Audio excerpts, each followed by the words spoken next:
عمران خان کی حکومت کے خلاف جو رجیم چینج آپریشن تھا اس کے 3 بڑے حصے. پہلا حصہ عمران خان کے خلاف تحریک عدم اعتماد لے کے آنا، وہ حصہ کامیاب. دوسرا حصہ امپورٹڈ گورنمنٹ کو امپوز کرنا، اس کو لے کے آنا، وہ بھی ہو گیا. تیسرا حصہ عمران خان کو پاکستان کی سیاست سے نکالنا اور ان کی جماعت کو اس طرح سے محدود کرنا کہ جو اگلے انتخابات ہیں ان میں عمران خان کی کوئی مین پوزیشن نہ رہے اور وہ کسی بھی طرح اس حکومت کا حصہ نہ بن سکے. یہ 3 آبجیکٹو تھے اور جیسا میں نے پہلے کہا کہ 2 تو پورے ہو گئے، تیسرے میں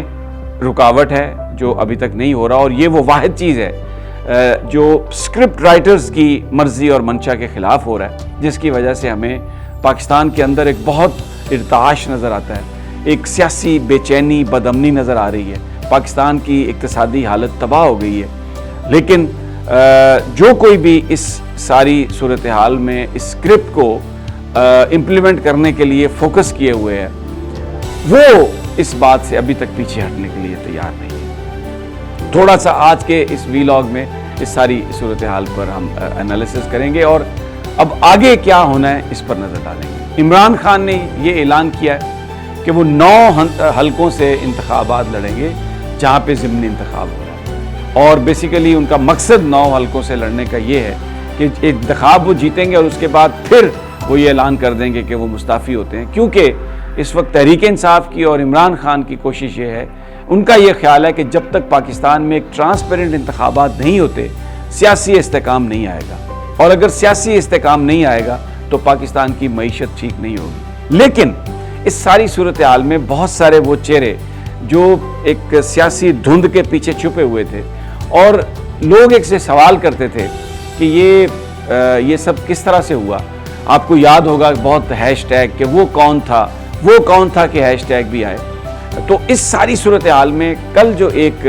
پریس کانفرنس تو نہیں میں کہتا، جو ایک گفتگو کی جنرل افتخار بابر نے، جو ڈائریکٹر جنرل ISPR ہیں پاکستان میں، اس وقت اس پر بحث ہو رہی ہے. ان کی جو کل پریس ٹاک تھی وہ انہوں نے ایک چینل سلیکٹ کیا جیو ٹی وی، اور اس کے بعد ان کے ایک اینکر کے ساتھ انہوں نے گفتگو کر کے ملکی صورتحال پر بڑا ایک اہم انہوں نے بیان دیا. اس میں انہوں نے جس پر بہت زیادہ بات ہو رہی ہے وہ یہ کہ صدر مملکت کے حوالے سے یہ سوال ہوا کہ ان کو لیفٹیننٹ جنرل سرفراز علی اور دیگر شہداء کا جو پنڈی میں جو نماز جنازہ تھی اس میں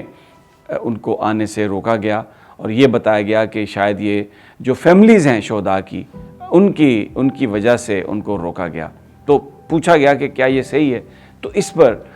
DG ISPR کا موقف یہ تھا کہ میں اگر اس پر کامنٹ نہ کروں تو مناسب ہوگا. ایک بڑا سوال ہے کہ پاکستان کے آئین میں جو صدر پاکستان کا آفس ہے وہ کانسٹیٹیوشنلی وہ سپریم کمانڈر ہے، اگرچہ جو اپوائنٹمنٹ جو ہے وہ پرائم منسٹر کی ریکمنڈیشن پر، ان کی ایڈوائس پر صدر کرتے ہیں، لیکن ان کو افواج پاکستان کا سپریم کمانڈر آئین پاکستان قرار دیتا ہے. اور پاک فوج کا جو شعبہ ہے نشر و اشاعت کا، جو ان کی پوزیشن کو واضح کرتا ہے، جب ان سے اپنے سپریم کمانڈر کے حوالے سے یہ سوال کیا گیا کہ یہ سارا ایک تناظر ہے اس سوال کا، تو اس پر آپ کچھ ان کے حوالے سے جواب دیں گے، تو انہوں نے بجائے اس کے کہ وہ اس آفس کو ڈیفینڈ کرتے، انہوں نے کہا کہ اگر میں اس پر کمنٹ نہ کروں تو مناسب ہے. گویا جو تنقید ہو رہی ہے صدر پاکستان پر، جو لوگ اس وقت سوشل میڈیا پر جن کا تعلق حکومتی اتحاد سے ہے، اور اس میں بہت سارے جو چینلز ہیں جو اس وقت حکومتی اتحاد کے ساتھ ہیں، اس کو وہ ہائی لائٹ کر رہے ہیں، سوشل میڈیا پہ ہائی لائٹ ہو رہا ہے، تو انہوں نے کہا کہ میں اس پر اگر کمنٹ نہ کروں تو یہ بہتر ہوگا. بہت سارے لوگوں کا یہ خیال ہے کہ اس کو بہتر طریقے سے ہینڈل کیا جا سکتا تھا. مثال کے طور پر اینکر کو، ہمیں سب کو پتہ ہے کہ جب اس طرح کی پریس ٹاک ہوتی ہے تو پوری ہر چیز پہلے سے آرگنائزڈ ہوتی ہے. اینکر سے کہا جا سکتا تھا کہ آپ یہ سوال نہ کریں اگر یہ سوال اینکر کا اپنا ہے، لیکن اگر یہ طے تھا کہ اینکر یہ سوال کرے گا اور DG ISPR اس کا یہ جواب دیں گے، کیونکہ وہ اپنی پوزیشن جو ہے ایک بڑے طریقے سے واضح کرنا چاہتے ہیں، تو یہ ایک بہت ہی افسوسناک بات ہے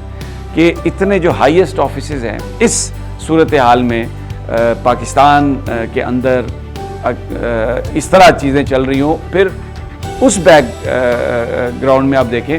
DGISPR بار بار یہ کہتے ہیں کہ افواج پاکستان سیاست میں نہیں ہے۔ بالکل لوگ اس بات پر بلیو بھی کرنا چاہتے ہیں، لیکن ہم سب نے یہ سنا ہے کہ انصاف جو ہے وہ صرف ہونا ہی نہیں چاہیے، انصاف ہوتا ہوا نظر بھی آنا چاہیے۔ صرف گفتگو سے یہ کہنا کہ ہم سیاسی طور پر بالکل ہم اے پولیٹیکل ہیں اور کسی کو سپورٹ نہیں کر رہے، تو وہ آپ کے ایکشن سے نظر بھی آنا چاہیے۔